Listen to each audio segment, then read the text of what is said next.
vamos plantar uma floresta aqui, vamos plantar aqui. Aí a gente fechou o olho e viu tudo verdinho. Plantar uma Mata Atlântica é uma coisa muito difícil, que depende de muito tempo, depende de muitas variáveis e, sobretudo, de muitos fundos. Hoje nós já plantamos mais de 2 milhões de árvores. Nós temos o maior viveiro de plantas nativas do estado de Minas Gerais. Nós temos a capacidade de chegar a ter 1.200.000 árvores. A gente vê no mundo inteiro, doe $1 e plante uma árvore. Mas na realidade não é bem assim. Plantar uma árvore é como você ter um filho. Nós estamos plantando a Mata Atlântica. O Gênesis nasceu lá no Instituto Terra em Aimorés, que vendo crescer essa floresta, veio na gente uma identificação total com a natureza. Então saímos aí viajando pelo mundo inteiro, Sebastião fotografando.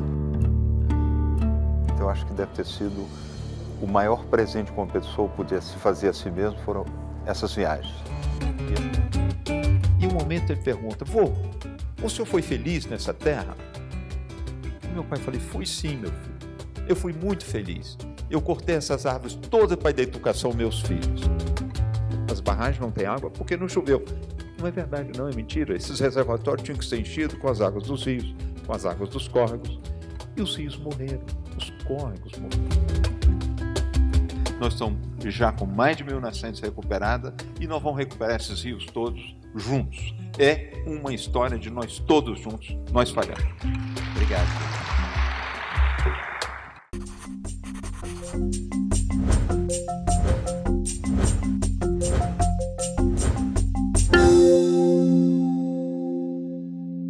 Lélia, conta pra gente como é que foi esse sonho do Instituto Terra agora realizado e a pleno vapor. Boa noite a todos.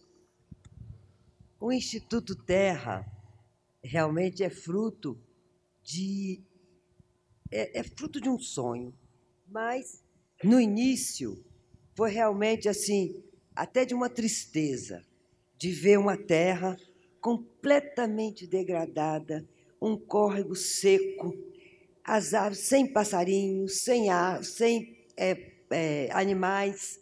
Então era uma coisa tão triste. Nós víamos sempre na época do Natal, que é a época de chuva, lá em Aimorés, onde o Instituto Terra estava. E aqui a gente via cada vez mais feio. E uma vez o meu sogro, que continuava na terra, ele tinha querido arrumar um pouco as estradas dentro da fazenda. E o tratorista veio e deixou a terra toda ao lado da estrada. Veio a chuva e aquela terra toda desceu e começou a fazer aqueles buracos horríveis, aquela coisa era tão degradante que nós ficamos tão tristes, nós choramos. Gente, ali naquela hora me veio uma ideia que, francamente, eu acho que é a melhor ideia que eu já tive na vida. Que eu falei: vamos plantar uma floresta aqui, vamos plantar aqui. Nós não precisamos dessa terra para viver, então nós vamos plantar. Isso aqui vai virar uma floresta. Aí a gente fechou o olho e viu tudo verdinho. Sebastião, na mesma hora, adorou a ideia, e aí a gente começou a trabalhar para ver como que a gente ia plantar essa floresta. Claro que naquela hora ali, na minha cabeça, a gente ia de férias todo ano e plantava um bando de árvores, aquela coisa muito empírica, né? Muito sonhadora. De repente, não era nada disso. Plantar uma Mata Atlântica é uma coisa muito difícil, que depende de muito tempo, depende de muitas variáveis e, sobretudo, de muitos fundos e de muita gente para ajudar. E a gente, então, foi trabalhando, conseguiu muita gente para ajudar. A primeira pessoa foi um engenheiro florestal, Renato de Jesus, que fez um projeto e veio com um projeto que a gente tinha que, para encher aqueles 700 hectares, a gente tinha que plantar 2.500.000 árvores. Gente, uma coisa assim, quase que impossível, né? Mas não tem importância, não, nós vamos fazer. A gente resolveu replantar a Mata Atlântica. O nosso projeto se encontra no coração da Mata Atlântica, a mais ou menos 200 quilômetros da costa brasileira. A mata crescendo, as árvores crescendo, nós temos animais que voltaram, já temos 30 espécies de mamíferos diferentes que já voltaram, 168 espécies de aves. E a gente conseguiu, até com aquela terra degradada, ter o estatuto de RPPN, desculpa, Reserva Particular do Patrimônio Natural. E aí acreditaram que a gente realmente ia fazer aquela floresta. Hoje, nós começamos a plantação em 99, em novembro de 99. Hoje, nós já plantamos mais de 2 milhões de árvores. Nós temos hoje...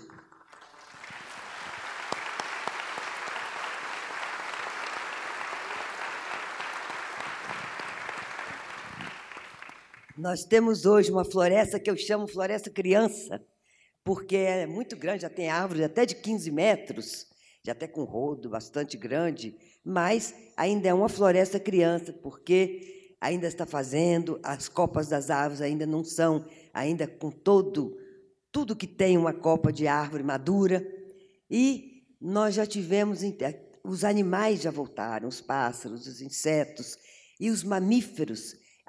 Nós já temos até uma família de jaguatirica, o que quer dizer que a cadeia alimentar está toda pronta. Quer dizer, que é uma coisa maravilhosa. E hoje o Instituto Terra tem muitos projetos, que nós vamos falar neles aqui.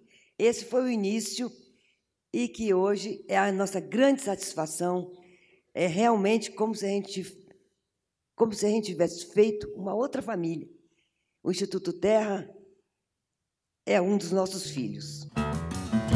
O Instituto Terra é hoje uma organização sem fins lucrativos. Em extensão, é coberto por centenas de hectares de Mata Atlântica recuperada.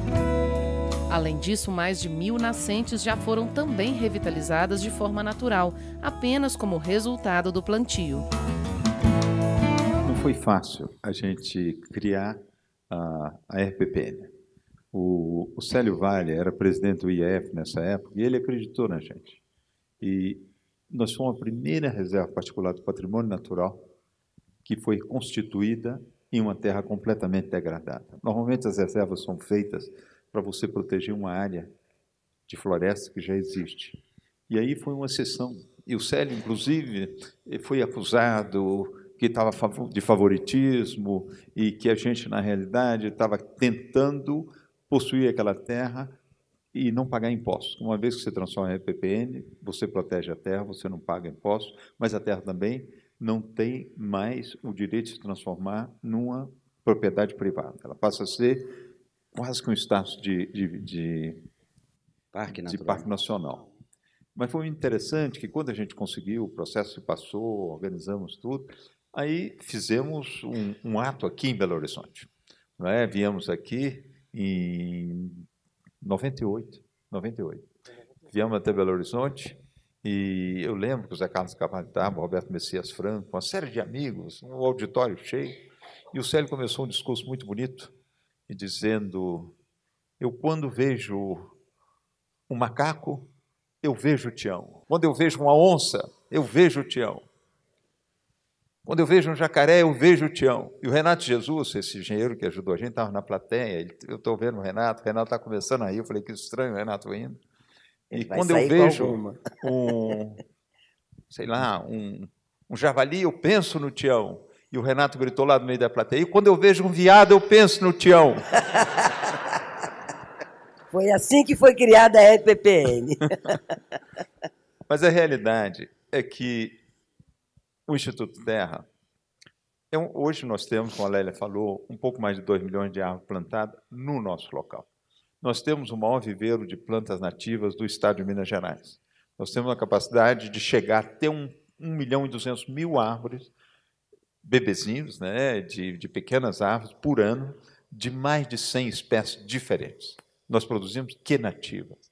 Coletamos semente num perímetro de 200 quilômetros em torno do projeto, e então conseguimos esse viveiro fabuloso, quando o Zé Carlos, que estava no Ministério do Meio Ambiente, conseguiu, junto à Conservation Internacional, que está aqui em Belo Horizonte, e a SOS Mata Atlântica, fazer que nós tivéssemos esse viveiro.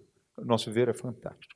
E hoje, nós vamos falar daqui a pouco de um projeto novo que nós estamos começando, chamado Olhos d'Água, um projeto de recuperação de todas as nascentes do Rio Doce. Nós estamos em instâncias, nós estamos de ter um novo viveiro.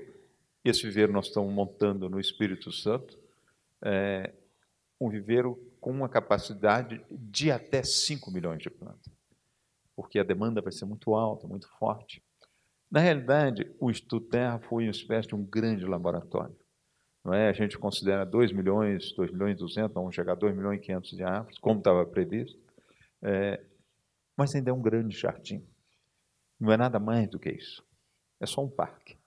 O importante que a gente criou no Instituto Terra foi essa ideia do laboratório, um grande laboratório. Nós pegamos uma grande experiência de recuperação ambiental em larga escala. Nós temos esse viveiro, nós temos uma das coisas únicas no estado de Minas Gerais e Espírito Santo, que é um laboratório de sementes, que conseguimos a duras penas montar um laboratório de semente, porque nós não somos ricos. Não é? Eu sou um fotógrafo, a Lélia é uma diretora artística, e a gente conseguiu uma captação de recursos no mundo inteiro. Todo mundo ajudou a gente. Aqui, em São Paulo, em Nova York, muito na Bay Area de São Francisco, na Califórnia, na Itália, na Espanha. E nós conseguimos captar recursos e levar para lá. Fizemos. E hoje nós temos um grande centro educacional, não em um educacional tipo escola, tipo universidade, apesar de que nós temos um centro onde a gente recebe estudantes que saem da escola técnicos agrícolas e nós transformamos em técnicos ambientais. Não é nível universitário. Nós tivemos aproximação de várias universidades que queriam dar o nível universitário a esses alunos e nós não aceitamos, porque, infelizmente, quando você forma um universitário, você forma um urbano, ele não fica mais no campo. E um técnico agrícola, não é? São os filhos dos proprietários agrícolas que vão para uma escola técnico-agrícola que tem uma formação secundária, e a gente pega esses técnicos e dá uma formação intensiva a eles. E eles saem, já são técnicos agrícolas, saem técnicos ambientais também, e hoje especializados em recuperação de nascentes. A vida da gente transforma, tem muita coisa que eu não faço mais, porque é completamente antiecológico. Então, é uma coisa que vai entrando na vida. Como a literatura, como você estava falando da literatura, que a literatura, depois que a gente gosta de literatura, que a gente não deixa mais de ler, a gente como aprende, né? Tanta coisa que a gente aprende, a gente muda a maneira da gente viver, né? Hoje, quando a gente vê aquela floresta, quem chega lá e vê, nem sabe que aquilo ali foi outra coisa, mas a gente deixou uma marca ali, que foi o curral. Nós não tiramos o curral para deixar ali a história.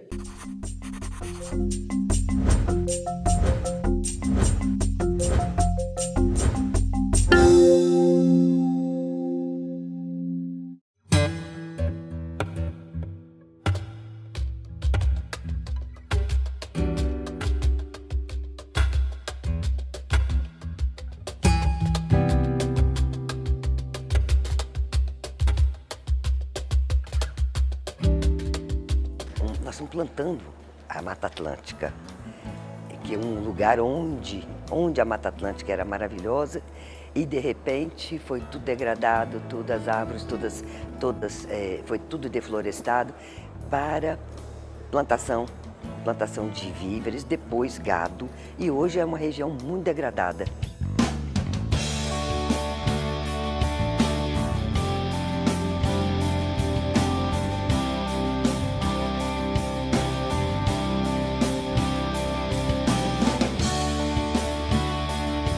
Nós resolvemos, então, recuperar aquela terra e nós já plantamos 2 milhões de árvores. O Instituto Terra, nós temos uma infraestrutura colossal, nós temos 140 leitos no Instituto Terra, o que nós podemos dar formação. Nós temos, por exemplo, cursos para os operadores de máquinas de prefeituras que fazem as estradas vicinais. O que a Lélia falou, na época do meu pai, que o trator tinha cortado e deixado toda a terra à margem da estrada, e quando a chuva veio, tudo aquilo foi para o córrego e matou o córrego. Aquele trecho de córrego que a terra chegou foi inteiramente assoreado. Isso que acontece, não é? A morte de uma quantidade de curso de água pela estrada mal feita. E quando você dá uma formação esse operador de máquinas, ele constrói a estrada de uma outra forma, que a terra não vai para o córrego, que as águas que vêm pela estrada, elas não provocam erosão. Então, tem outra técnica que eles fazem. Nós temos um curso para professores, cursos para lideranças, para prefeitos. Os prefeitos vêm, eles nunca podem ficar mais do que 1 ou 2 dias. Mas, tudo bem, eles ficam 2 dias. O secretário de Meio Ambiente das prefeituras. Secretário de Meio Ambiente das prefeituras, Polícia Florestal, dão um curso de 1 semana, de 2 semanas. A nossa infraestrutura ela é muito leve. Nós conseguimos, graças a Lélia, uma arquiteta. E a Lélia, nós não pudemos construir diretamente, porque nós tínhamos dinheiro público na época da construção da nossa infraestrutura. Tivemos que lançar um concurso, e uma empresa daqui de Belo Horizonte que ganhou, e a construção foi super razoável, super racional. A construção. Pois é. E temos tem os leitos todos. E construímos assim, já peguei. Temos esses leitos, e quando nós damos um curso, os alunos vêm, nós não temos lavanderia. Lavanderia é muito caro numa estrutura dessa. Nós não temos restaurante, temos um fornecedor. Não, pois é, mas é um refeitório.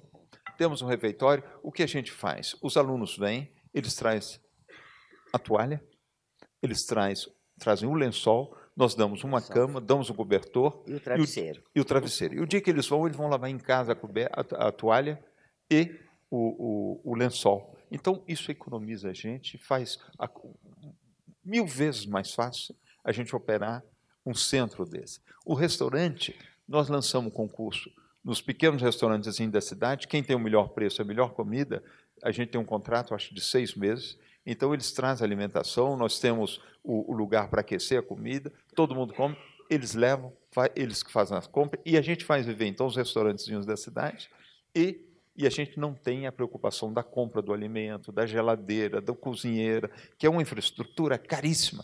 Nós não temos professores.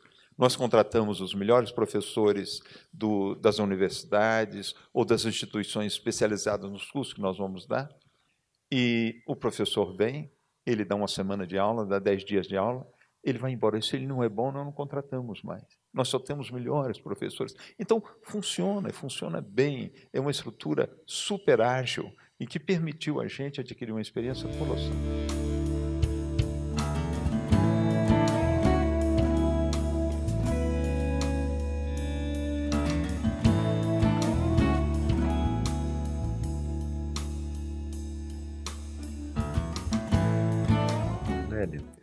A gente que é urbano, né, não sabe de um monte de coisa desse universo.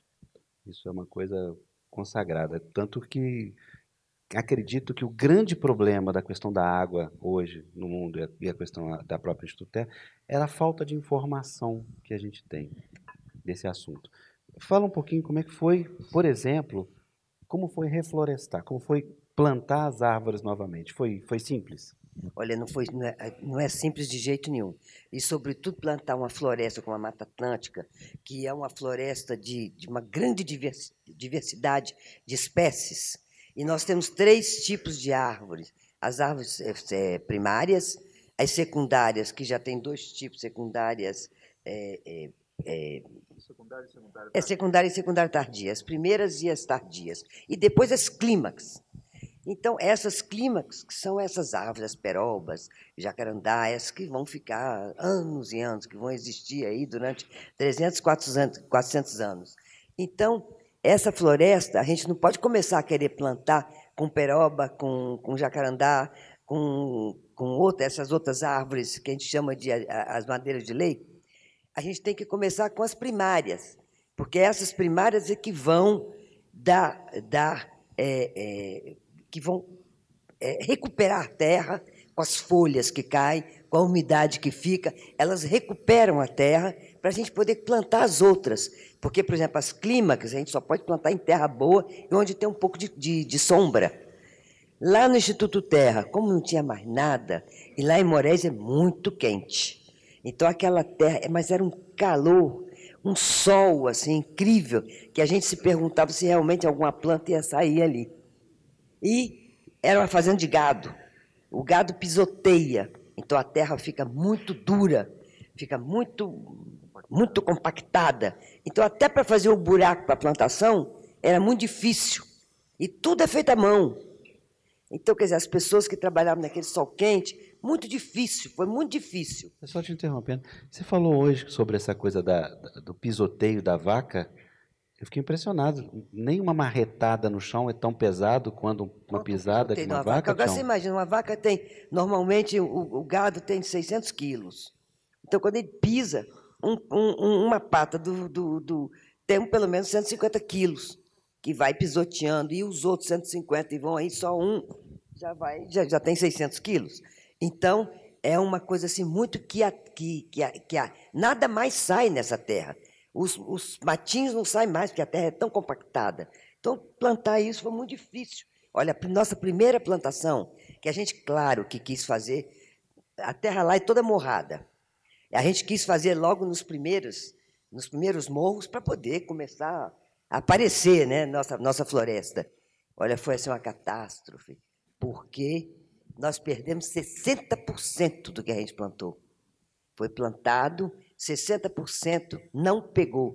É verdade que a gente conta com a chuva, a gente só planta na época da chuva. Então, foi assim uma coisa assim, a gente perdeu muito. E que perder é triste de todos os lados, né? Primeiro que a gente perde as plantas, a gente perde o trabalho de ter feito, a gente perde o fundo financeiro que ajudou a fazer, e também a gente perde um pouco, assim, até da felicidade, né? da gente ver, de plantar e ver crescer e tudo. Mas, no final das contas, no outro ano, a gente já perdeu menos. Então, a gente tem que plantar outra vez no mesmo lugar. E por aí vai, quer dizer, foi uma coisa assim muito complicada de fazer, mas a gente aprendeu. Também precisa dizer que a gente também não sabia fazer também, não. Porque nunca ninguém tinha plantado uma mata atlântica, a gente não tinha muita experiência escrita, experiência. Nessa escala a gente não tinha. Então, quer dizer que foi tudo muito empírico. Já no segundo ano a gente já fez melhor, a gente já viu que o buraco que a gente fez era muito pequeno e tinha uma circunferência muito pequena também, a gente já fez maior, então a gente tinha que tirar, depois que planta, a gente tem que tirar todo o mato que cresce em volta, tem que coroar, a gente chama de coroar, tira tudo o mato em volta, porque o mato pode abafar a planta e matar, porque quando vem a chuva, a plantinha cresce, mas o mato também.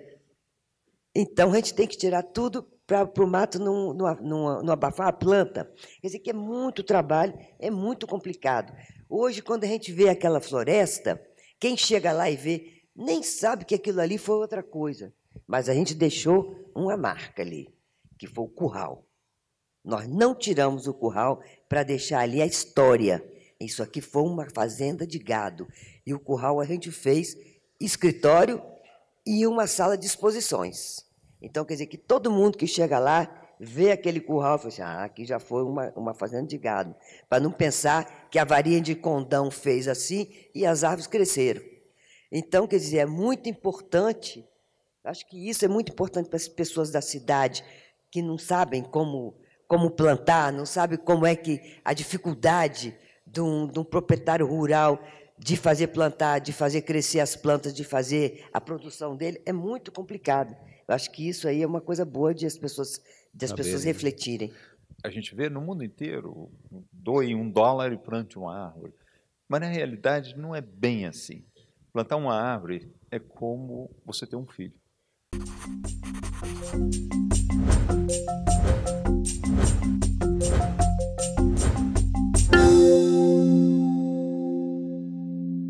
Tudo que é importante. Isso é importante. O que o Zé Armando faz no nosso conselho, só você que sabe fazer. Ele tem inúmeros parceiros, tá certo? E atingi-los, inclusive com essa linguagem virtual, vai ser importante. Conversar, né?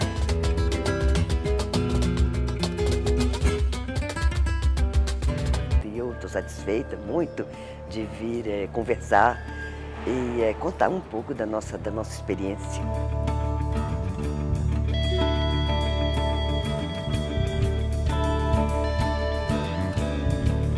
Tião, fala dessa história que você também falou, que existem plantar árvores e plantar árvores, né? Por exemplo, tem um clique lá na internet de diversas instituições que prometem plantar árvores. E a outra é a prática, né? Existe hoje uma espécie de todo mundo pegando uma carona no nome da ecologia, né? As empresas todas são ecológicas, são limpas, não é? E existe uma grande quantidade de programas de plantadores de árvores. Então, a gente vê no mundo inteiro, doe $1 e plante uma árvore. Mas, na realidade, não é bem assim. Plantar uma árvore é como você ter um filho. Uma árvore você tem que tomar conta, como um filho se aprende, quando ele nasce, você tem que aprender a proteger, não é? Você tem que aprender a andar, aprender a falar, tomar conta, dar remédio e tomar conta para ele sobreviver, senão não sobrevive. Até ser um adulto, uma árvore igualzinho.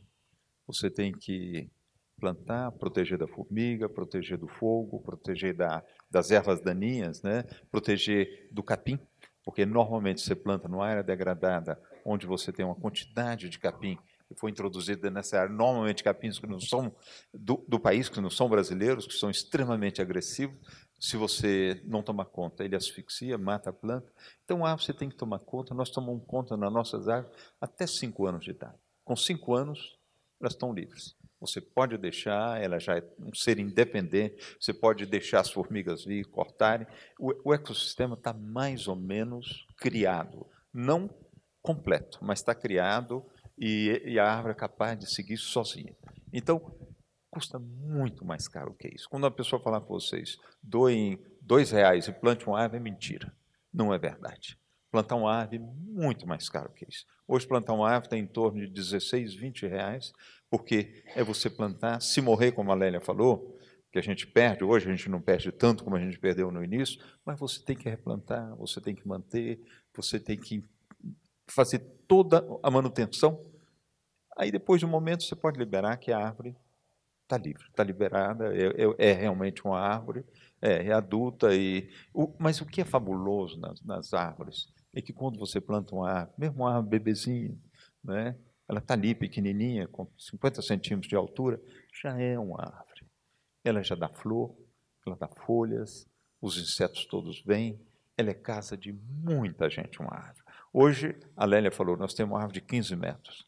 É impressionante, quando se aproxima de uma árvore dessa, a quantidade de vida que tem numa árvore dessa, de formigas, de cupins, de insetos, de pássaros, tudo tem. Pernilongo também tem? Tem de todos os insetos. Pernilongo não é normalmente um inseto de árvore, pernilongo é um inseto de água, não é? Na árvore não tem tanto.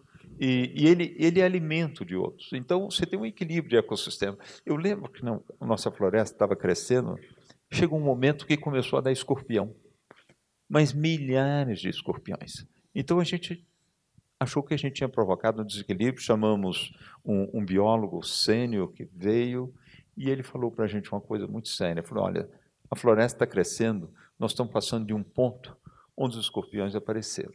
Vocês podem estar seguros que quando essa floresta estava morrendo, passou por esse ponto, que essa está crescendo, também tiveram os escorpiões. Eles vão desaparecer, vão se adaptar. E dito e feito, alguns meses depois, desapareceram completamente adaptados. É realmente uma lição fenomenal. É uma coisa fantástica de ver crescer uma floresta.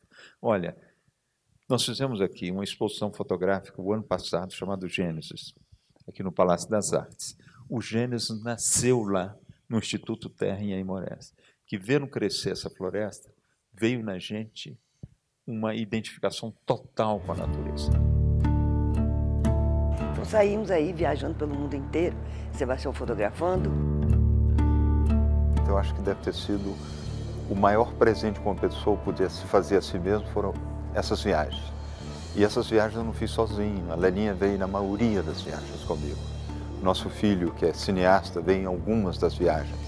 E também tratar dos animais selvagens e das populações que vivem de uma maneira muito tradicional.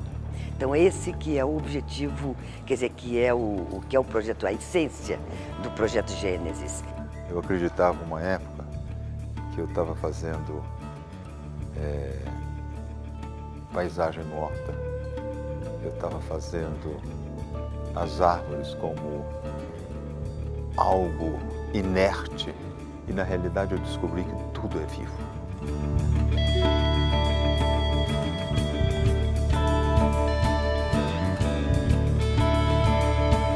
Quando nós começamos esse projeto, eu tinha terminado um projeto fotográfico durante muitos anos chamado Êxodos.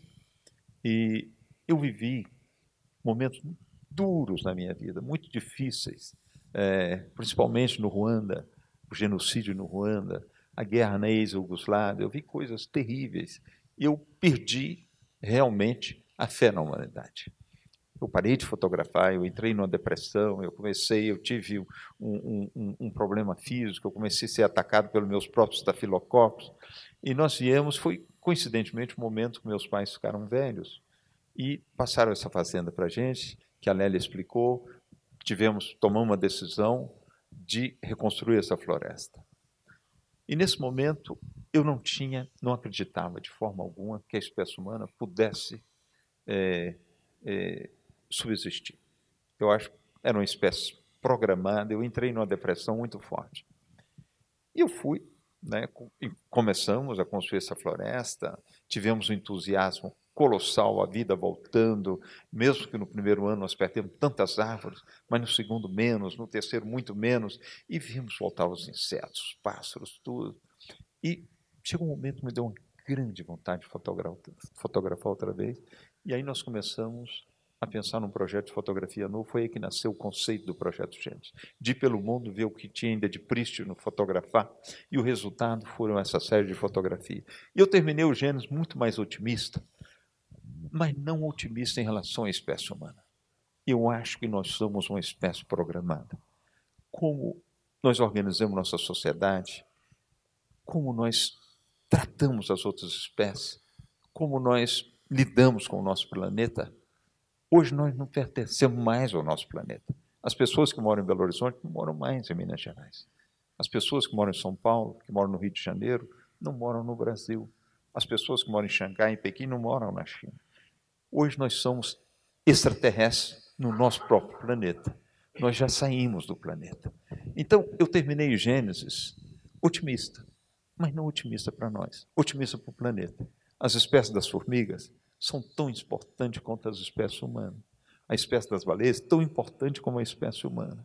Então, de qualquer forma, o planeta vai viver, vai subsistir. Nós já tivemos espécies antes da nossa, muito mais potentes do que a nossa, que viveram muito mais tempo que nós já vivemos.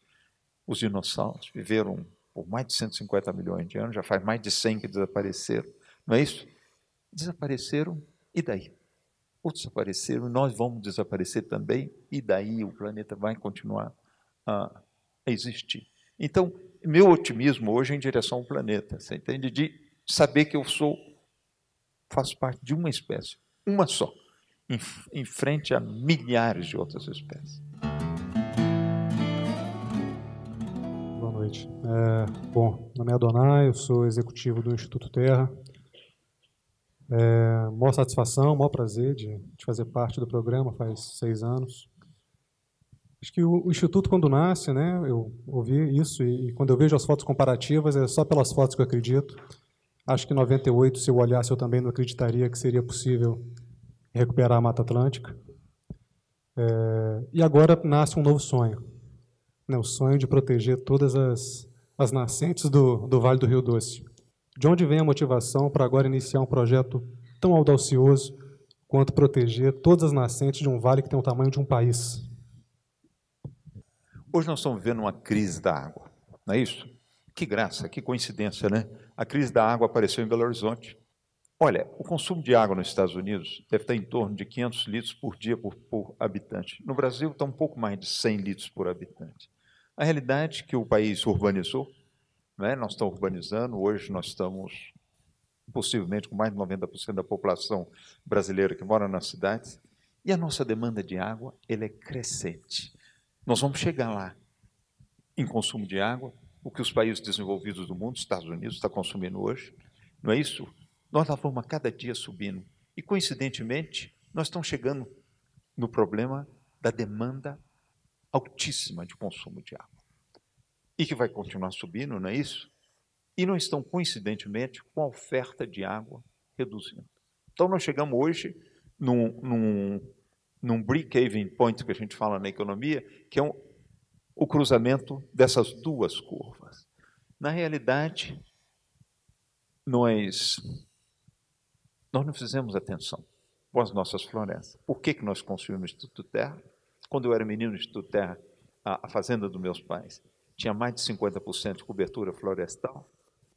E quando nós começamos esse projeto, tinha menos de 0,5% de cobertura florestal. Mas não é uma exceção da fazenda dos meus pais, não. É o Vale do Rio Doce inteiro.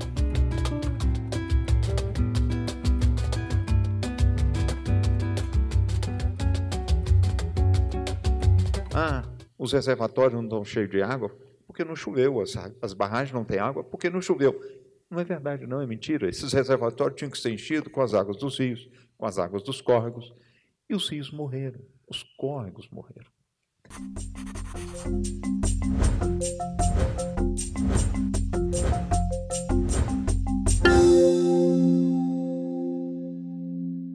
De cet immense trou, j'ai senti dérouler devant moi, en quelques fractions de secondes, l'histoire de l'humanité, l'histoire des constructions de pyramides, la tour de Babel, les mines du roi Salomon. Tem um filme chamado O Sal da Terra, que teve agora concorrendo para o Oscar nos Estados Unidos, e tem um pedacinho desse filme, que o nosso filho Juliano fez esse filme junto com Wim Wenders, o cineasta alemão, e o Juliano já queria fazer esse filme há muitos anos. Isso foi a ideia do Juliano, esse filme. E em 1998, ele começou a fazer cinema, a primeira coisa que queria entrevistar o avô dele. Foi lá em Moraes, meu pai ainda era o proprietário da fazenda, e um momento ele pergunta: vô, o senhor foi feliz nessa terra? O meu pai falou: fui sim, meu filho. Eu fui muito feliz. Eu cortei essas árvores todas para dar educação aos meus filhos. Mas olha, gente, todo mundo fez a mesma coisa. Nós cortamos essas árvores todas para dar educação aos nossos filhos. A gente, às vezes, aponta os proprietários rurais do dedo, que eles derrubaram a floresta, que nós fizemos isso. Mas todo mundo fez isso imaginando que estava fazendo certinho.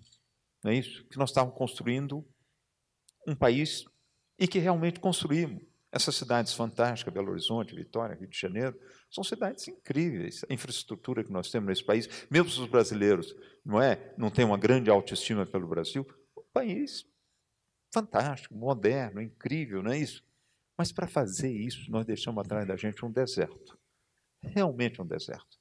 E como nós não tivemos uma grande política educacional, informativa, em direção à terra, em direção ao produtor rural, para informar para ele que ele tinha que deixar alguma coisa atrás, não é isso?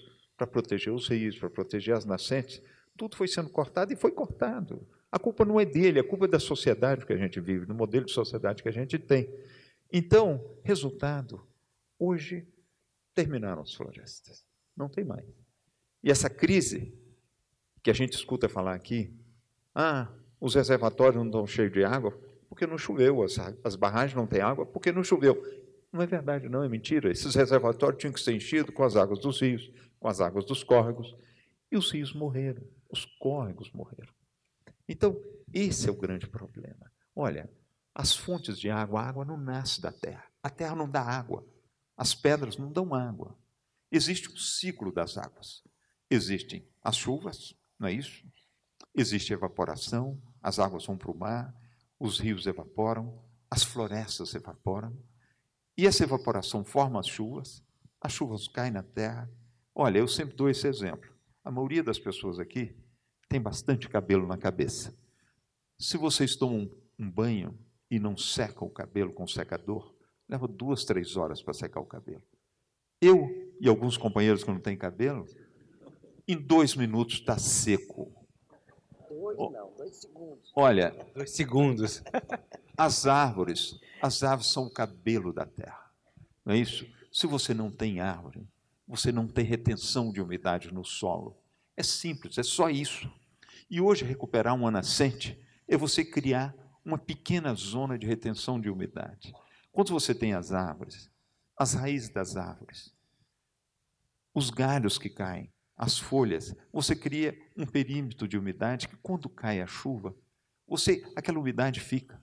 ela fica no solo, ela está protegida dos raios diretos do sol, e aquela superfície úmida, ela libera umidade em direção a um centro daquela zona de umidade, que é o olho da água, que é a nascente. E durante todo o ano, aquela chuva, aquela água foi captada pela chuva, ela mantém viva a fonte de água.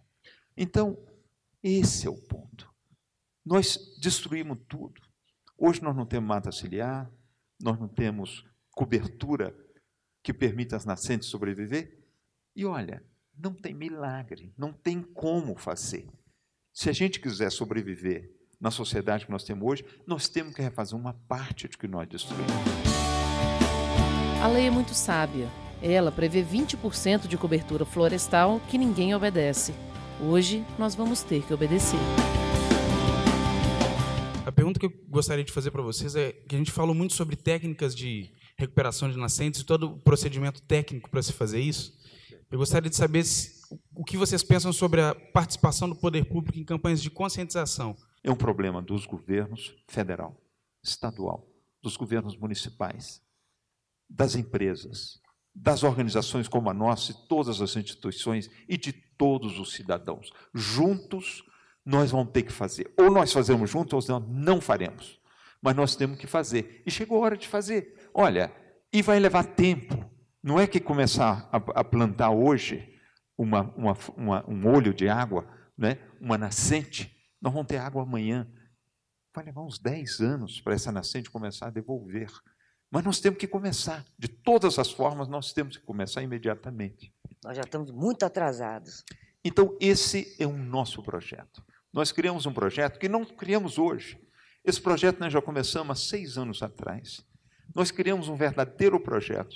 Levamos à presidência da República, apresentamos um projeto, já recuperamos em torno de 1.000 nascentes como piloto para esse projeto, porque, na realidade, são milhões de nascentes. Olha, o Rio Doce, que é nossa área de trabalho, o Rio Doce tem uma superfície, aproximadamente a bacia do Rio Doce, do tamanho de Portugal. Não é o tamanho de um país, o Brasil é imenso. A gente calcula que no Rio Doce nós temos um pouco mais de 370.000 nascentes que constituem esse rio. Quando a gente pensa na nascente de um rio, às vezes a gente pensa, a nascente de um rio são as cabeceiras de um rio. Mas as cabeceiras de um rio são todas as nascentes daquele córregozinho pequenininho, não é isso? Uma nascente, 2 nascentes, que aquele córregozinho vai para um segundo córrego, que ele, por sua vez, tem suas nascentes, que vai para um riachinho maior, que ele tem as suas nascentes, e que vão formar as subbacias, que vão formar a grande bacia do rio. Mas para fazer esse rio vivo, nós temos que recuperar todas elas. Nós temos a obrigação de recuperar todas elas. E todas as nascentes, quase sem exceção, estão em terras privadas. Depende da boa vontade do proprietário rural de querer recuperar a nascente ou não. Então, nosso projeto, ele prevê a aproximação do proprietário rural. Nós temos nosso centro de formação, onde a gente forma técnicos em recuperação de nascente. E cada um desses técnicos, durante 3 anos, ele vai ser responsável de recuperar 150 nascentes. A gente calculou, é possível que em 3 anos um técnico recupere 150 nascentes. Mas, por exemplo, se nós estivermos trabalhando numa subbacia do Rio Doce, nós temos que trazer os técnicos, os jovens filhos de proprietários rurais daquela subbacia, porque ele conhece a subbacia, ele conhece os proprietários rurais, ele é de lá. Para ele, o proprietário vai abrir a porteira, ele vai poder vir fazer o trabalho de... É um trabalho, na realidade, ideológico, de convencer o proprietário rural da essência, da necessidade daquela água para o proprietário ele mesmo, né? Então, é um trabalho longo. Nós temos a capacidade de formar 30 técnicos por ano, o que significa 4.500 nascentes por ano. Que as populações compreendam que, se não houver água, nós vamos ter que deslocar milhões de pessoas de centros urbanos para outros lugares que tenham água, pois não conseguimos coexistir sem água. E quando a árvore nasce, é o que está acontecendo no Instituto Terra, a madeira é carbono puro. Através da fotossíntese, a árvore tem a capacidade de transformar aquela molécula de carbono em madeira, e ela libera 2 de oxigênio. Então, ela reconstitui o ar que nós precisamos. E hoje, com o aumento do dióxido de carbono, da emissão de carbono através das indústrias, dos automóveis, da vida urbana, não é isso? Hoje a gente está constatando isso com o aquecimento global. A gente, ao mesmo tempo, a gente está cortando as árvores. Nós estamos aumentando a emissão de carbono e diminuindo a maneira a captura do carbono, através da destruição das árvores. A gente risca um momento qualquer de ter um déficit de oxigênio também. Então, a fórmula está na recuperação ambiental, está no plantio das árvores, e eu acho que isso nós podemos fazer, nós podemos exigir, nós juntos podemos reconstruir. Uma nascente onde tem fazenda de gado, a primeira coisa, a gente tem que cercar a nascente. Cercar a nascente com morões, com arame, para não deixar o gado vir pisotear, continuar pisoteando ali. Então, à medida que a gente coloca toda toda a cerca em volta da nascente, o gado não vai mais. E aí já começa também a sair um pouco de plantação de verde, que vai saindo ali. Agora, depois a gente tem que plantar. A gente tem que plantar conforme o que já tem nesse perímetro e o que a gente tem que plantar, mais ou menos umas 150 árvores, 200 árvores, 200 plantas. Essas árvores vão crescer, essas árvores vão guardar a umidade. Então, claro que na nascente a água vai aumentar. Essa é a primeira solução a se tomar numa nascente. Mas a gente também tem uma proposta de trazer em cada propriedade rural uma fossa cética. Não produzir água, mas água de qualidade. Que é dentro do nosso projeto Olhos d'Água, da gente trazer dentro de cada propriedade, fazer uma fossa cética. Porque aí a gente vai ter a água e também uma água de qualidade,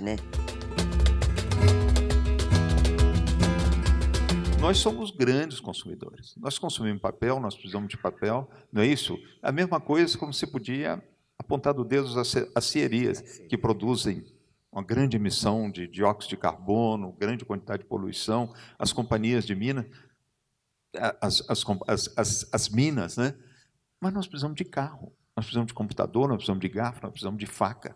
Então, é uma contradição, não é isso? Que a gente tem em relação ao eucalipto, em relação aos outros produtos. Eu acho que, na sociedade que nós vivemos, nós precisamos de eucalipto, sim. Absolutamente que precisamos. Nós não temos...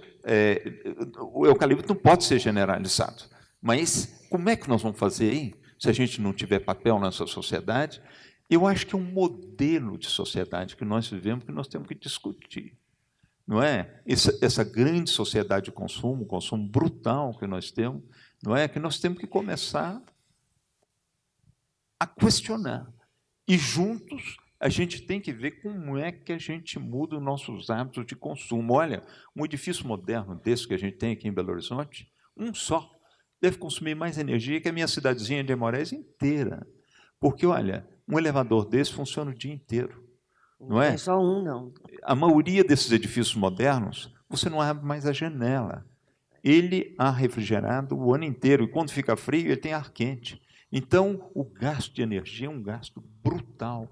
Nós vivemos numa sociedade de humanos que hoje ela solicita mais do planeta que o planeta tem capacidade de dar. A gente vê que, às vezes, numa cidade como Belo Horizonte, eu vejo muito em Vitória, a maioria da distração das pessoas no fim de semana é dentro de um mall desse, um centro comercial. Não é isso? E aquilo ali são catedrais de consumo. E a gente pegou o hábito de ganhar cada vez mais e ganhar cada vez mais por consumo. Não é isso? Então, é complicado a sociedade que a gente vive e é muito difícil da gente apontar, acusar. Não é isso? Porque, em última instância, toda essa produção, todos esses eucaliptos, todas as minas, toda a produção de aço, é para nós mesmos, não são para outros, não. São para nós, os humanos. Crescimento econômico. O crescimento econômico é consumo. Só isso. Quanto ao crescimento econômico, nós estamos indo muito bem, porque nós estamos crescendo. É porque a população está consumindo cada vez mais. Agora nós estamos mal, porque nós não estamos consumindo muito, então não tem crescimento. Quer dizer, a gente tem que mudar um pouco a maneira da gente pensar, mudar um pouco o modelo e também balancear. Porque se a gente precisa de papel, aliás, nós dois podemos falar bem, porque a gente faz livros. Então, a gente precisa de papel, mas a gente tem que balancear a quantidade de papel que a gente precisa, a quantidade de floresta que a gente precisa. E isso, a população urbana cresce a cada vez. O urbano, a cidade, ela chega no campo. Lá no Instituto Terra, a cidade, antigamente a fazenda, era no campo. Hoje, a última rua da cidade está lá na porteira da fazenda, na porteira do Instituto Terra. Então, quer dizer que esse fato de nós sermos muitos urbanos, a gente vai tirando as árvores todas para construir casa. Quer dizer, nós também somos os destruidores da floresta. Então, ali, quantas nascentes deveriam ter aqui nesse perímetro de Belo Horizonte? Que dessas nascentes? Acabaram todas, tem todo o edifício em cima. Quer dizer, nós todos somos responsáveis por isso tudo. Não é só as indústrias, o agricultor. Quer dizer, todo mundo é responsável. Acho que a gente tem que parar e pensar o que a gente quer, o que é o bom para a gente, para os seres humanos. O que é o bom para os seres humanos? O bom para a gente é viver bem, feliz, com nós mesmos, com as nossas famílias, com os nossos amigos, e a gente parar de tanto consumo, porque não precisa disso tudo. Nós estamos já com mais de 1.000 nascentes recuperadas e nós vamos recuperar esses rios todos juntos. É uma história de nós todos juntos, nós falhamos. Obrigado, Pedro.